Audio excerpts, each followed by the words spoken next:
परमेश्वर के तीन भाग हैं, परमेश्वर पिता, परमेश्वर पुत्र और परमेश्वर पवित्र आत्मा। और ये तीनों एक हैं, सच्चा और जीवित परमेश्वर।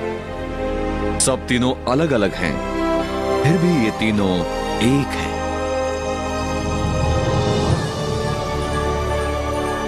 स्वर्ग में एक खूबसूरत स्वर्गदूत था जिसका नाम लूसीफर था, जिसका ऊंचा पद परमेश्वर के सिंहासन की रक्षा करना था। फिर एक दिन घमंड का पाप उसके हृदय में आ गया। वो सर्वशक्तिमान परमेश्वर की तरह बनना चाहता था। लूसीफर ने अपने पागलपन में बहुत सारे स्वर्गदूतों को स्वर्ग पर कब्जा जमाने के लिए अपने साथ मिलने के लिए उकसाया। लेकिन लूसीफर के पास एक बड़ी समस्या थी। वो तो केवल एक सृष्टि किया हुआ प्राणी था। परमेश्वर ने लूसीफर और सारे विद्रोही स्वर्गदूतों को स्वर्ग से निकाल फेंका। ये गिरे हुए स्वर्गदूत दुष्टात्माएं बन गए और लूसीफर शैतान बन गया। वो सब पृथ्वी ग्रह के सभी ओर बस गए, जो शैतान का प्रक्षेत्र बन गई। पृथ्वी एक अद्भुत नाटक का केंद्र बिंदु बन गई।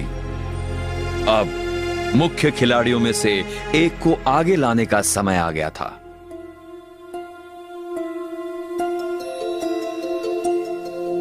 परमेश्वर ने कहा, आओ हम मनुष्य को अपने स्वरूप में बनाएं, अपनी समानता में, और उन्हें समस्त पृथ्वी पर प्रभुत्व दें। इसलिए परमेश्वर ने मनुष्य को अपने स्वयं की प्रतिमा में बनाया।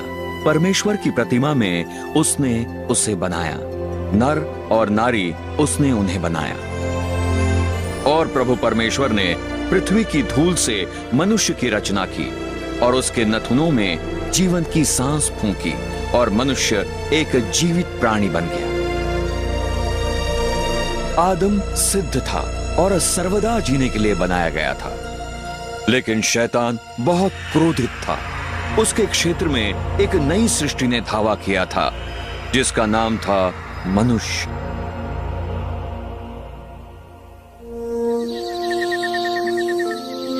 आदम खूबसूरत अदन के बगीचे में रहता था और उसने परमेश्वर पुत्र के द्वारा सुजे हुए सभी पशुओं को नाम दिए।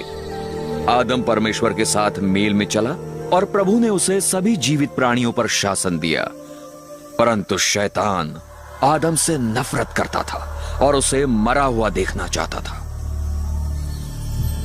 और प्रभु परमेश्वर ने मनुष्य को आज्ञा देते हुए कहा, बगीचे के हर वृक्ष का फल तू स्वतंत्रता से खा सकता है, परंतु अच्छे और बुरे के ज्ञान के वृक्ष से तू उससे नहीं खाएगा, क्योंकि जिस दिन तू उसमें से खाएगा तू सचमुच मारा जाएगा। और प्रभु परमेश्वर ने कहा, मनुष्य का